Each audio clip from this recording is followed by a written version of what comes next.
Healing Minds and Souls, a faith-based community dedicated to bringing trauma-informed care to the North Nashville community and surrounding areas through education, resources, and building relationships to develop healthy and a holistic community.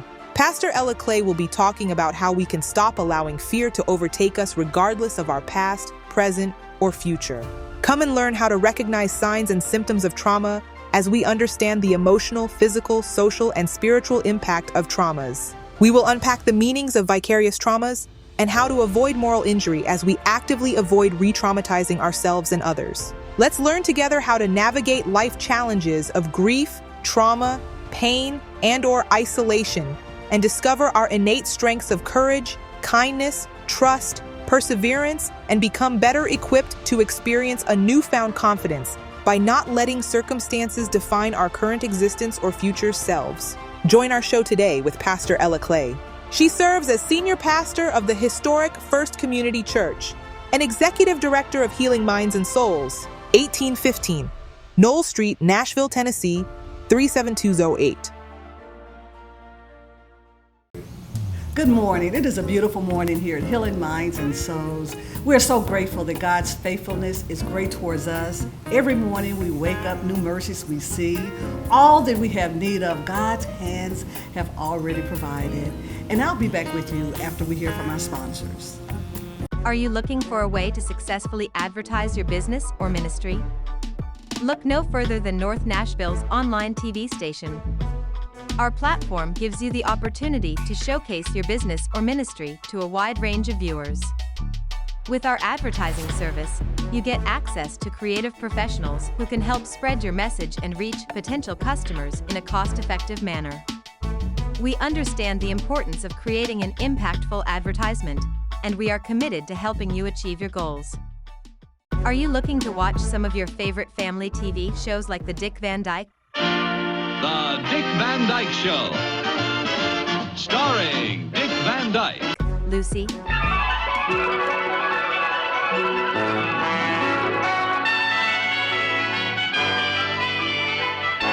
The Lucy Show, The Cosby Show, and more.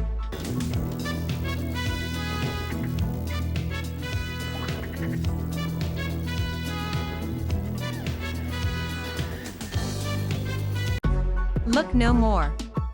With our service, you can instantly access hundreds of classic family TV shows. Plus, you can watch them anytime and anywhere. Join host Dr. William Head each Thursday live at 4:30 p.m. Central Standard Time.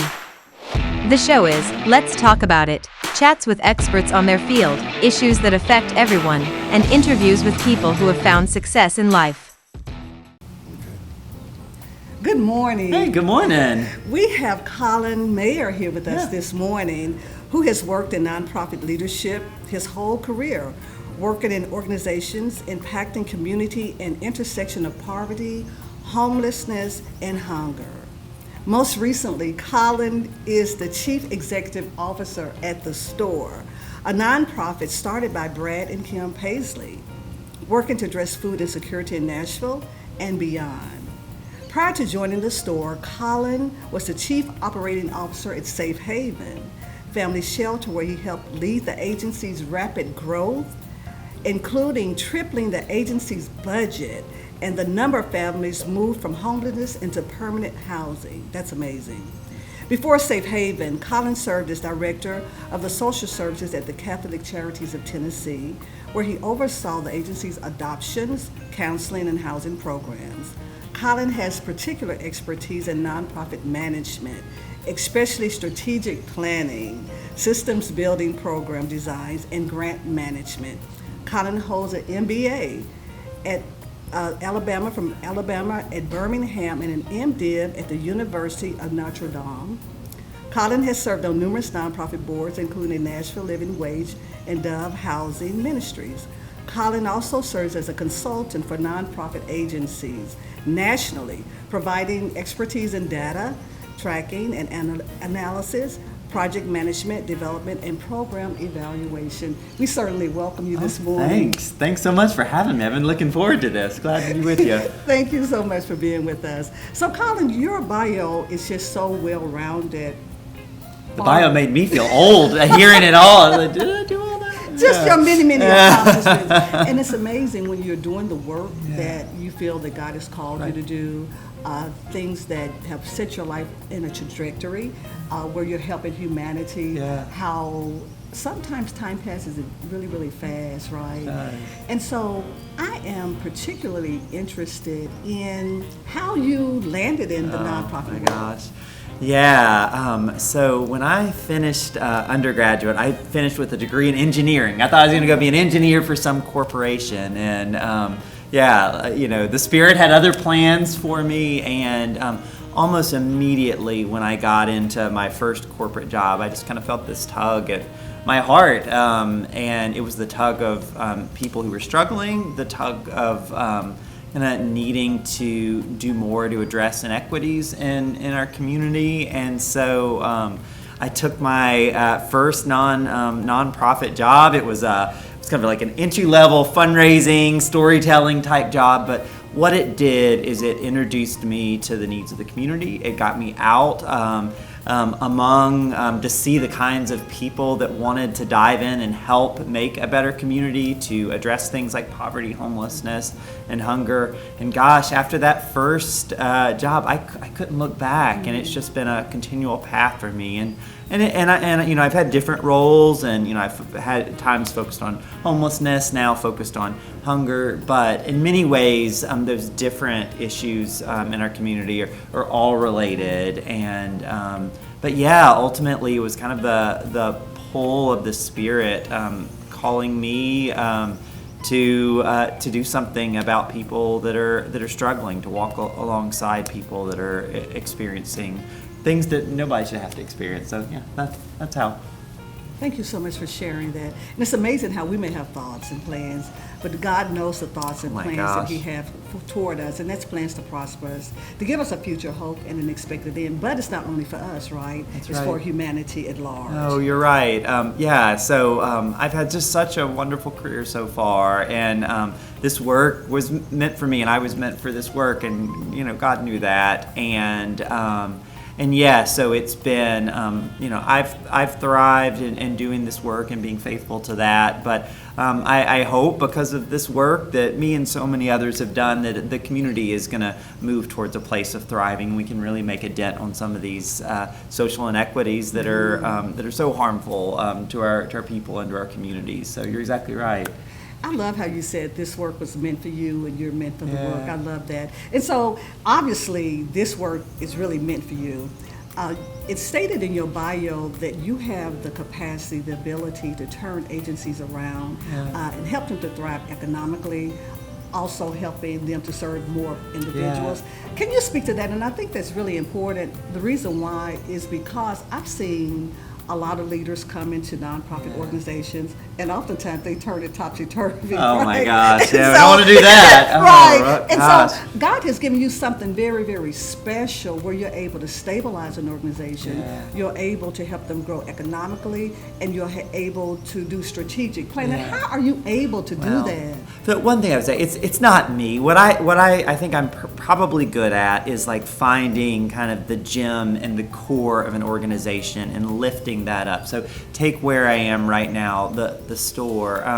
Long before I got there, the vision and all of that was just so powerful. So we're a free grocery store model where we're working with people experiencing food insecurity and inviting them in to get healthy food that you or I would want to put on our family's table, and giving them the dignity of that, the dignity of choice, and then connecting them with wraparound services. So, I mean, I knew right when I heard that story that was something great, and that was something that could be expanded. So, maybe I have some expertise in putting a strategy behind that, maybe getting volunteers and donors and that sort of thing together around a mission. But oftentimes for me, it's the mission and the core good work is already there. It's just how do we build that up? How do we raise that up? How do we tell that story to more people? How do we bring more people around the table to be involved with that story? So I think that's really what I probably have a gift for. So.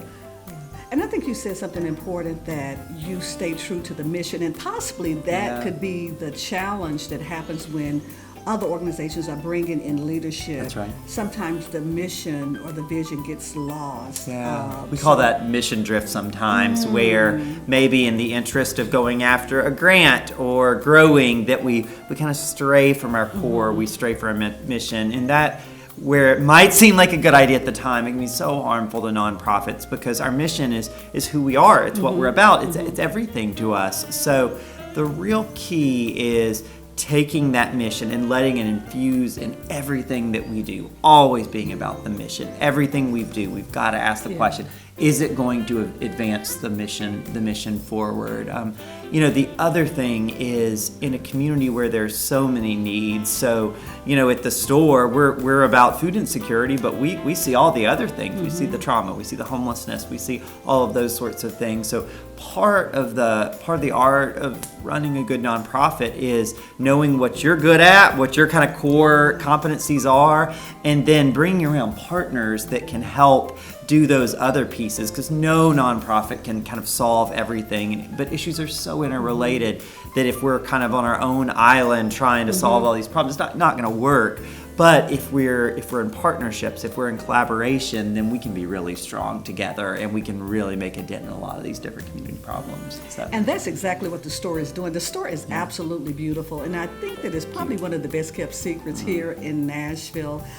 Share a little bit more about the store. It's located on 12th Avenue South, and when you walk in, it's beautiful, fresh fruits and vegetables. Yeah. And so, do people, your participants, do they have to pay to get those? No, Okay, so tell us about that. Yeah, no, thanks. The store is beautiful, and so it was the vision of our founders, Brad and Kim Paisley, and they wanted to have this beautiful grocery store in Nashville, Tennessee, that would be accessible for people experiencing food insecurity. What you probably know is that food insecurity, unfortunately, is in the rise in our community, and food insecurity doesn't always look like what we think either. Lots of people, hardworking people with educations and all of these things, can go through a hard time and experience food insecurity. So the store is trying to be a beacon of hope when somebody is going through that, to provide not only healthy food but dignity and choice. So poverty has a way of stripping away our dignity, making us think, when somebody experiencing poverty, that they only deserve the leftovers, what's last, and that is not how we are at the store. We think everybody who walks our doors deserves the best food, the most healthy, fresh produce, and whole grains, and milk, and eggs, and all of those things that you or I want to see if we're shopping at a grocery store. So we have it all there at the store, and it's set up, like a traditional grocery store. People grab their shopping carts. The reason it's called the store is because many parents may want to bring their kids, and we're not trying to highlight any stigma of receiving help. If mom's coming to shop, she says, "Hey, come on, we're going to the store," and then the kids can play in the kids area, draw on the chalkboard, play the games, read a book, while mom is shopping at the store, and doesn't have to be any the wiser that the food is provided at no cost. So then mom or dad come, they take their cart, they get the food they want, and they go and check out, except no money has changed hands. But we do give mom a receipt in case she wants to use it for budgeting purposes and that sort of thing when one day moves, she doesn't need the store anymore. So that's how we're structured. That is beautiful. Now, so how could individuals become part of the store? So if they needed food, and we use the word food insecurity, but anyways, I think one of the founder of this particular statement, she coined the phrase food apartheid instead of food insecurity. I know. And so you think about, we're one of the richest countries in the world, and you would think that we would not have this issue of individuals being unable to receive food. And so how individuals that need to be served, how could they become a part, or are there any openings to become a part? So can you share? Yeah, there's really two ways. So we have different open enrollment periods where we reach out to all our partners and say, okay, we've got some space at the store. Please refer anybody that's experiencing food insecurity, food apartheid, and send them to the store to get registered for a year of shopping with the store. So The problem with that model is whenever we open up, we immediately fill up. And it just speaks to what you're saying. It's though our community, though Nashville is growing and prospering in many ways, not everybody's prospering, and food insecurity is on the rise. I mean, some of the data suggests as many as 1 in 5 children are experiencing food insecurity. Can you imagine that? 1 in 5 kids and 1 in 8 adults. So the problem is capacity, and so that's one of the reasons we're looking, and we've had discussions around expansion and all of that because we need this resource to be available. The other way that people get connected to us is through our partner network. So we have now about 20 different partners that when people are working with, say, an organization like Safe Haven working on their housing, well, Safe Haven brings us in to be the food component of their program. And why we like that kind of partnership model is like what we talked about earlier. You know, we're not experts on homelessness, but we're experts on food insecurity. Safe Haven is an expert on family homelessness. So when we bring these organizations together, then the people that are working with us in Safe Haven, they benefit from all the shared expertise and really trying to kind of move forward towards their goals, whether it be of housing, whether it be of food insecurity, whether it be of employment.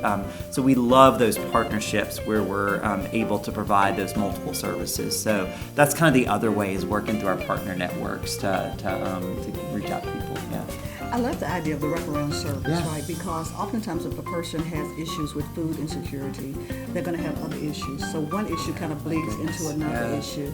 And so can you lift up this idea, this thought about why do you think that it's so prevalent, poverty, homelessness, food insecurity? Why do you think we have those issues among our society? gosh. One of the richest countries. One of the richest Yeah. countries. Yeah, well, I mean, we know there's systemic injustices, and we know that poverty also goes from cycle to cycle, generation to generation.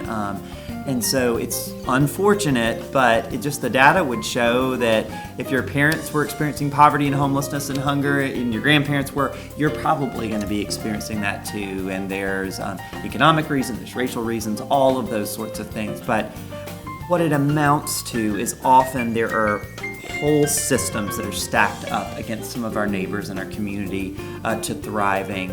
And so those systems, they show up in different ways. Sometimes they show up looking like hunger. Sometimes they show up looking like homelessness.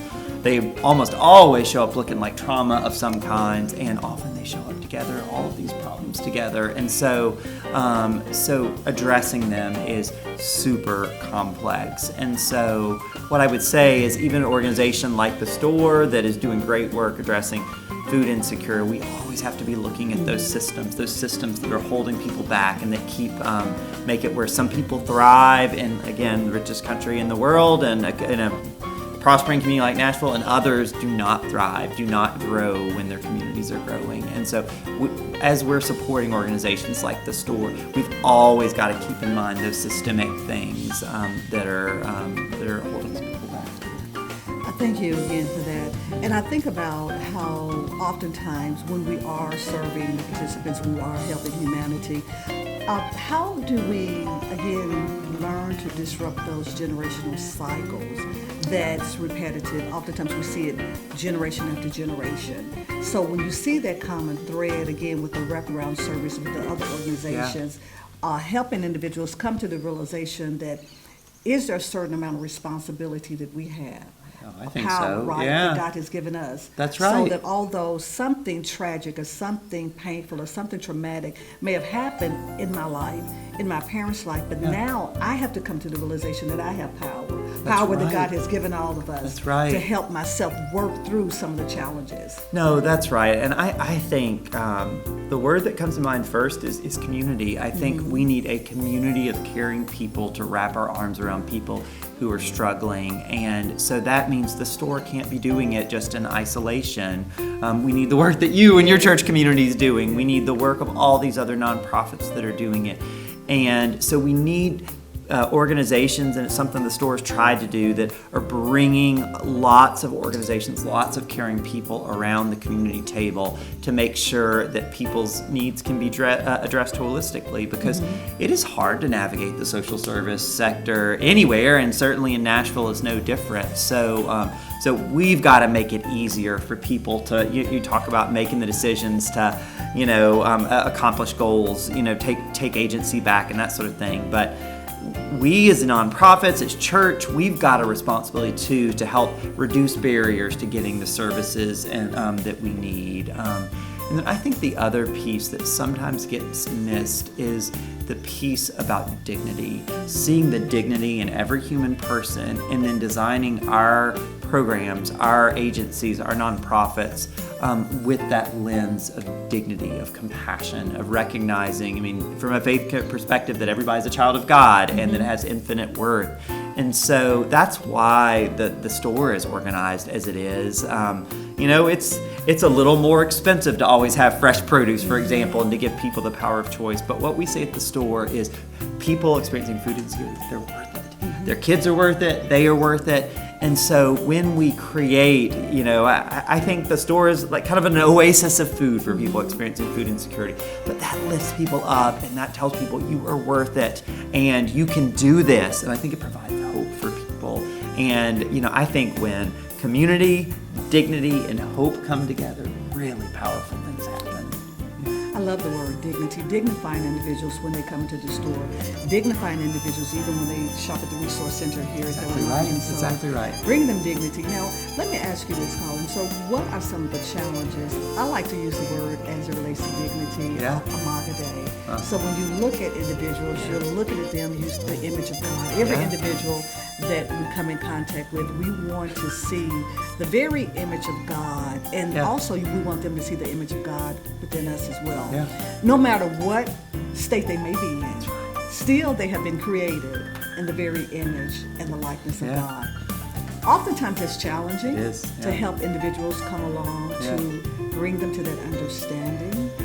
What type of challenges have you experienced when there may have been participants, they may have been individuals that you're serving, and that you desire, and importantly, this is the thing, sometimes we desire more for an individual than they desire for themselves, just like God, right? So God desires more for us than we desire for ourselves. So how do we bring individuals along when they may be challenged and seeing themselves the way that God has created them? Yeah.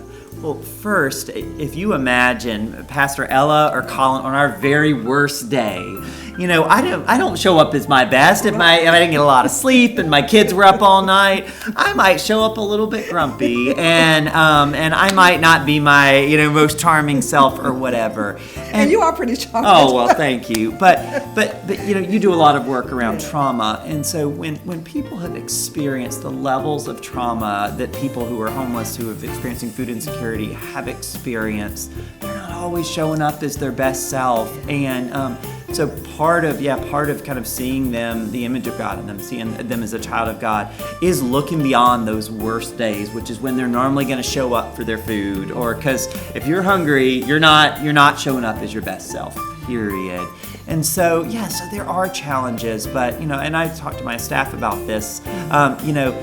A prerequisite for shopping at the store is not necessarily politeness, because we're not always being polite when we're struggling the most. Now, we do want to create a hospitable environment where everybody can come and shop with dignity and all of that. But I think, we use the phrase trauma-informed care. It's this knowledge that really just about every person at some point in their life has experienced a level of trauma, and our social service sector is seeing people in the midst of their trauma. So we just have to be cognizant of that, and we have to, even when somebody maybe is not at their most polite, we need to respond with love. We need to respond with compassion, understanding that if we were in their shoes, we probably would be experiencing the same sort of thing. So, that was my take. Yeah.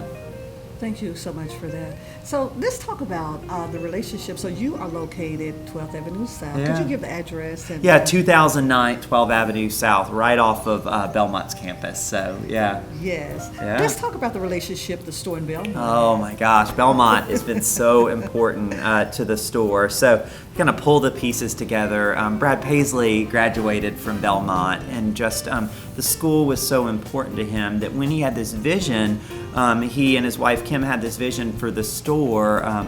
Brad knew he had to go talk to Belmont, and Belmont is a Christian organization that very much kind of upholds the sort of values that you and I have been talking about today, the dignity of the person. And Belmont is also trying to train, form young men and women in life, not, education, but in life. And so when Brad brought the idea to Belmont of creating the store right on Belmont's campus, it was such a natural fit. And so we've gone in for grants together. Belmont has created the Belmont Ministry Center and the Family Wellbeing Program that provides great wraparound services for people shopping at the store. So it's just really been a powerful fit. And something we haven't talked about, the store's a really small staff.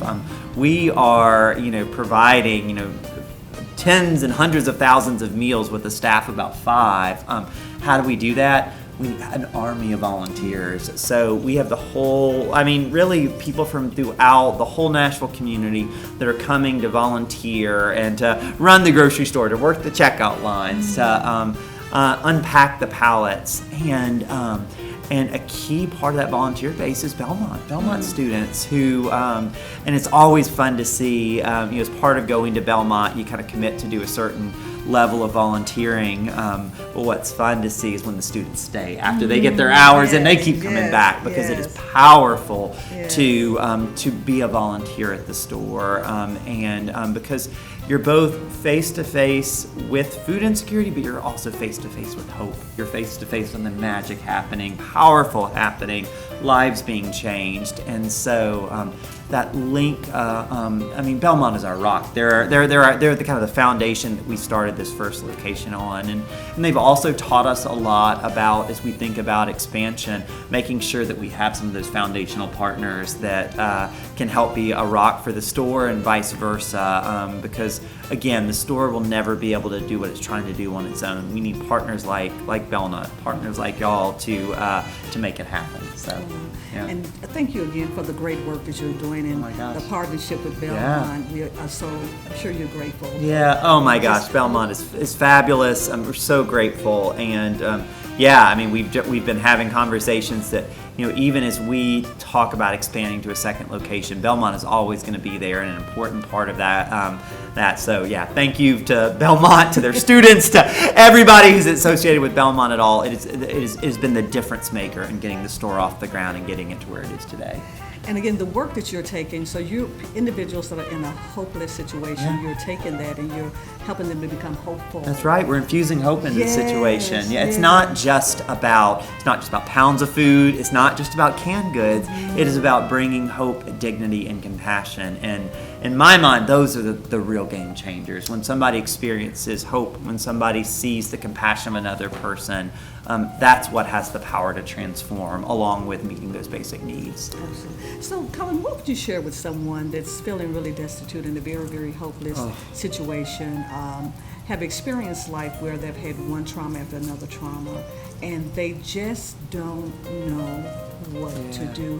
What would be your words to someone that have that experience? Yeah, first, try to hang on to that hope. That's easy for me to say sitting here, but hope is what propels us into the future. And as people of faith, it's the hope that drives us. And so we just lift that up, that hope is out there. And I would say to somebody that's experiencing food insecurity, trauma, homelessness, you are seen, you are cared about by a lot of people. It may not seem like it when life is at the hardest moments, but there are communities out there that care. The store cares, Healing Mind and Souls cares, and so reach out to support. And it's not always easy, because right now places like the store, we are we are filled up with people needing support, because all of these needs are rising in our community. But we are looking how to grow. We want to bring more resources so we can get more food and more hope into people's bodies and souls. So don't despair. There is help out there, and I would say just take that first step. Reach out to the store, reach out to Healing Minds and Souls. So even if there's not immediate help there, maybe there can be a connection to places there are help. Other things I would say is there are resources out there that can help you kind of navigate the complexities of experiencing food insecurity or poverty. So the Contributor puts out a wonderful guide that's online, Where to Turn in Nashville, so I point them to that. United Way has their 211 line, where if you dial 211, you get connected with somebody that can tell you the different resources that are out there. Can you say 211 again? 211. So just like if somebody's breaking in your home, you might dial 911. If you're experiencing a housing crisis or a food crisis, dial 211, and then you'll get connected with a United Way operator that can help tell you the different resources that are out there.